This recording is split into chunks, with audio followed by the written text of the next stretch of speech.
Hello and welcome back to more Dragon's Lair 3D Return to the Lair, where last time we battled the Lizard King and obtained the key to the Dragon's Lair, and today we're going to be using that key to head through this doorway, access the Dragon's Lair, and slay Singe the Dragon himself. And one minor detail I want to point out before moving on is you may notice that there is no music here. Usually, every other time we come back to the Impossible Room, there was always that doon doon doon doon doon music that kicks in, which perfectly fits the exploration sort of mind-boggling mood that the room is trying to portray. But this time there's nothing, because it's building that, you just hear this sort of ominous humming in the background to build up that sense of anticipation as you head towards what you believe to be the final boss of the game.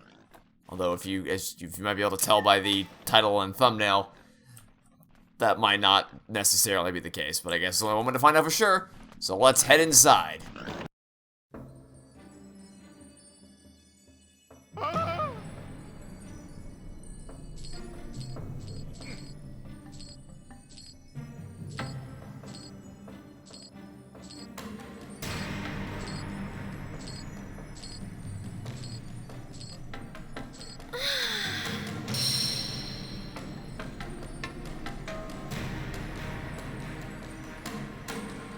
Please save me!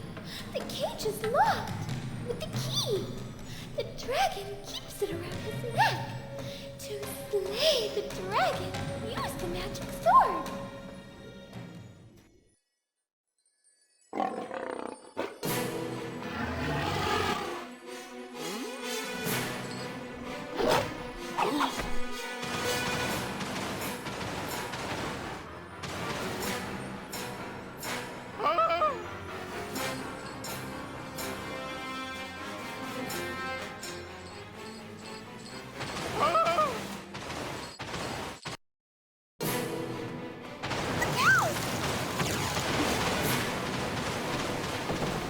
So for those of you who played the arcade game, you know that the way the final confrontation against Singe the Dragon works is that it opens with a cutscene very similar to that one, where you try stealthily approaching Daphne. She tells you gotta get the magic sword. Singe wakes up from the noise, and then the chase begins. And this is what we call the chase sequence. Obviously, it's kind of self-explanatory.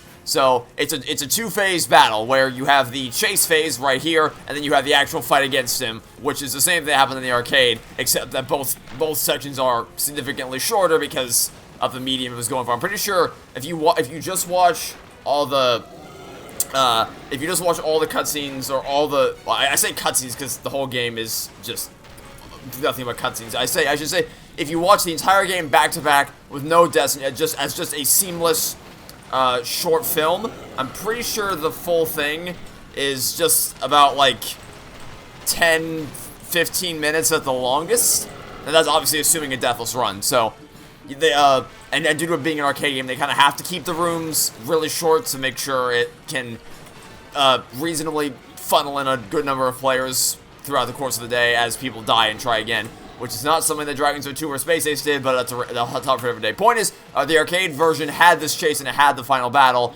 but they were much more truncated. Not any less epic, I would say, just because the animation and the sound design and music was all that great. And trust me, when you finally get the moves down and you can overcome that challenge the game's throwing your way, it is immensely satisfying.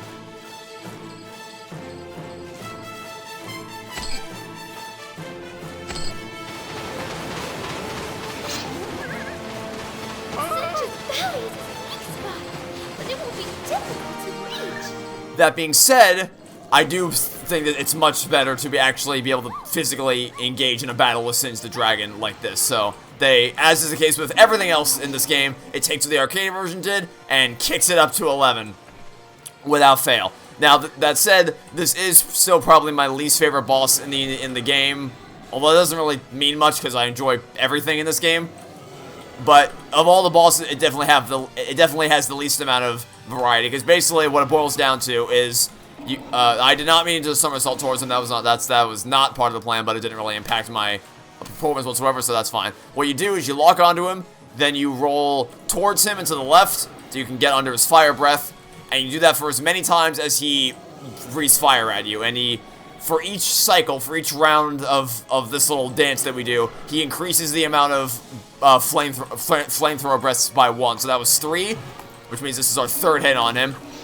And he's going to do that. He's going to add 1 more round of breathing fire at you for each cycle that we had to attack him. So the last time we did it 3 times, this will be 4 times. So that's the first one.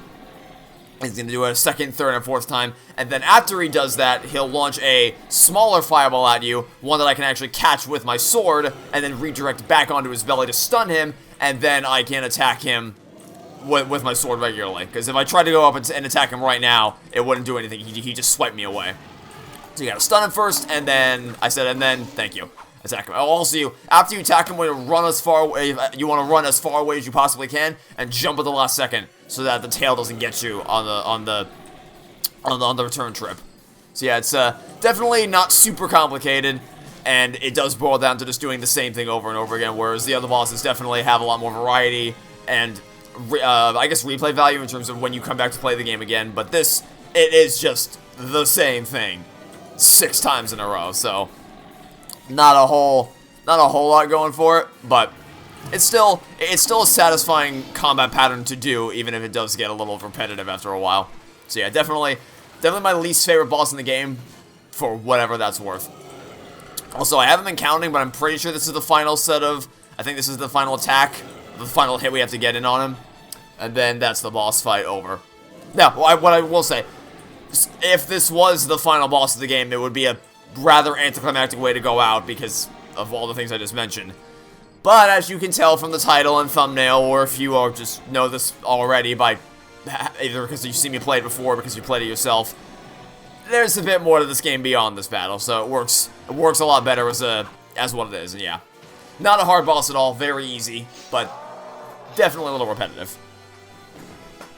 But no less satisfying to slay the dragon. And it's all, I should also say, it's really only as repetitive as it is because I play the game so many times, so I just instinctively know what to do. But I have seen new people play this boss, and it's definitely a lot more intense watching them play because they're still learning the ropes of the boss. So it's not, that's why I wouldn't call it bad. It's just that I'm so used to it that I just know, I know the tips and tricks on the back of my hand.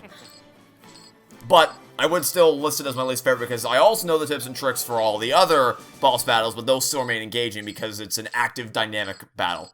Anyway, I'll shut up now because it's plot twist time.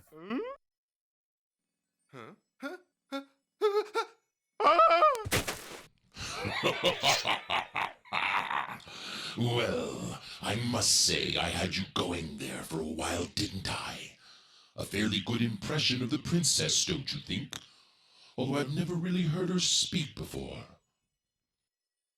Ah, speechless, I see. Well, I would be too if the girl I love turned out to be me. Oh, it's nice to be free again. It was quite stuffy inside Mordrak's little cage.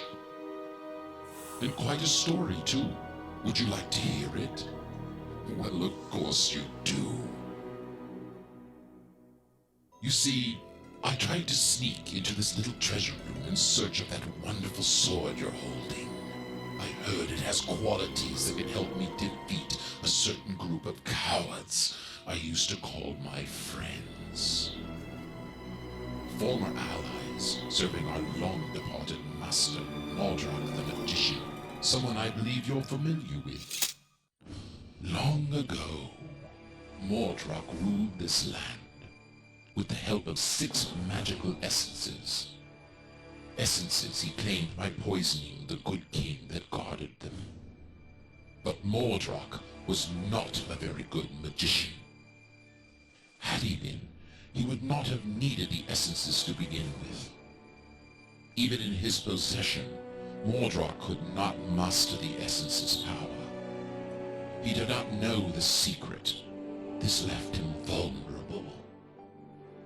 And as fate would have it, it led to his downfall. As time went by, a great battle occurred between Mordrak and another great king.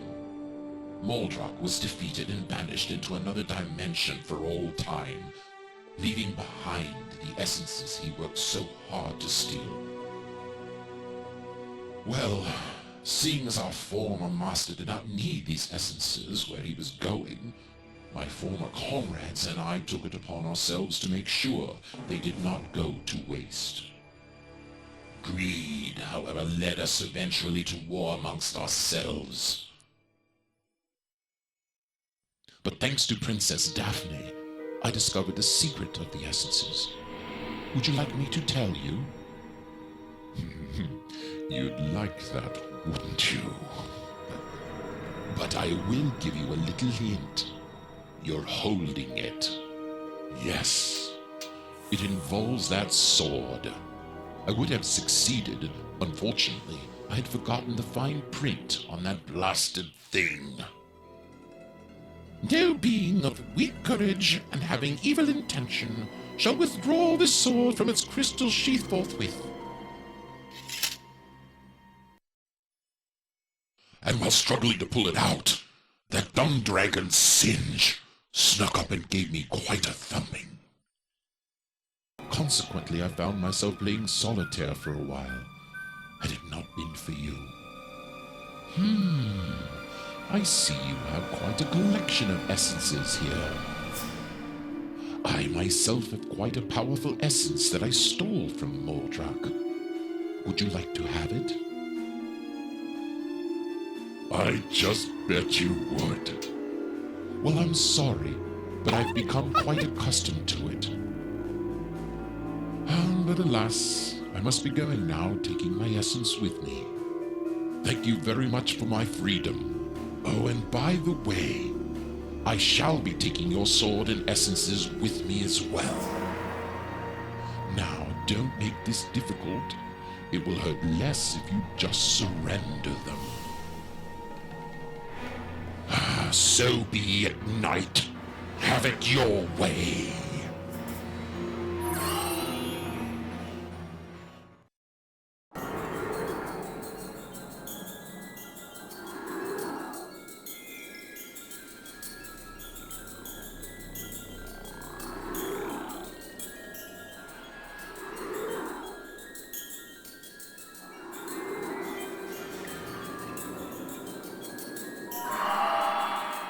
So it would seem that our adventure is not quite over yet. Hollow has been pulling the wool over our eyes for quite some time now, as far as we know. And now, we're stuck somewhere we have no idea, and we are about to engage in quite the battle. So, there's health and mana over there if you need it, but we don't, and I'd rather save those for in the middle of the battle when we're really going to need them. And instead, we're going to turn around and get ourselves a health potion, and mana potion, and diamond, and as soon as you grab these things, the battle will begin, so get ready. And as you can see, he is basically a mirror version of ourselves, in that he has all of our same capabilities, and then some. So, he's definitely the most challenging foe we've encountered along the way so far, because obviously he has a sword, and also has the ability to block our hits, which basically no one else does. So, now if you want to do this the easy way, you can just pull out the crossbow and light him up. But we are kind of running low on flame arrows, so I used one there just to demonstrate one flame arrow and then a couple steel arrows to do the trick. But I don't want to waste all of them because, like I said, I've not been doing a particularly great job of actually collecting flame arrows so far. So I want to try to use the sword as much as possible, and I'll use one flame arrow for you just because you're easy to take down and you're a flying enemy. But you, I definitely want to save the crossbow for something else. Also, much like we can, he's capable of doing the whirlwind sword attack, but he hasn't done it yet, so I haven't done it work. That's the only thing that's really gonna catch you off guard, is if he uses the whirlwind sword attack, but he hasn't yet for some reason, which I find weird. Usually by this point he's tried it. Oh wait, is he gonna do it now? Am I gonna eat my words? No, still no, huh? All right, well, I mean, no skin on my nose if he doesn't use it. But oh, there it is, right there. Okay, yeah. That's gonna, yeah, okay, we gotta get the dragon spirit on quickly. Run for the hills. Run for the hills. Okay, I ran right into that. This is not going well at all. This is going very badly, actually. Okay, we are now officially out of mana, but we beat him anyway, so it's fine. Oh, that was almost really bad. That was almost really, really bad. Shapeshifter's magic kept me from assisting you, but he's gone now. Yeah, so my pro tip to that battle, if you don't want to use the easy way and use the crossbow, or if you just don't have the arrows to do so, then you want to hit him a few times from the front to stall him a bit, and then try to circle back behind and attack him behind from his weak spot, because he will always block if you try to attack from the front. The back's your best shot at getting him. Alright, now I'll grab this health and mana because it's free. And it looks like I'm still going to need a mana potion, so I'll drink that to get my mana up a little bit more. And then we'll grab ourselves a new essence, the Dragon's Scale. Armor will protect you from fire for a short time.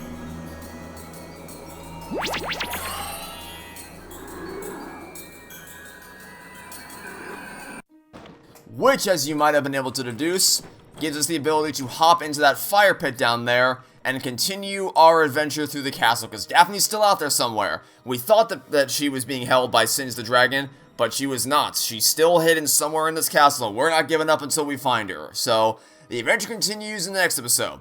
That'll be it for now. Thanks for watching. Stay tuned for next time. I'll catch you all soon, but the next episode of Dragon's Lair 3D returns to the lair. Goodbye!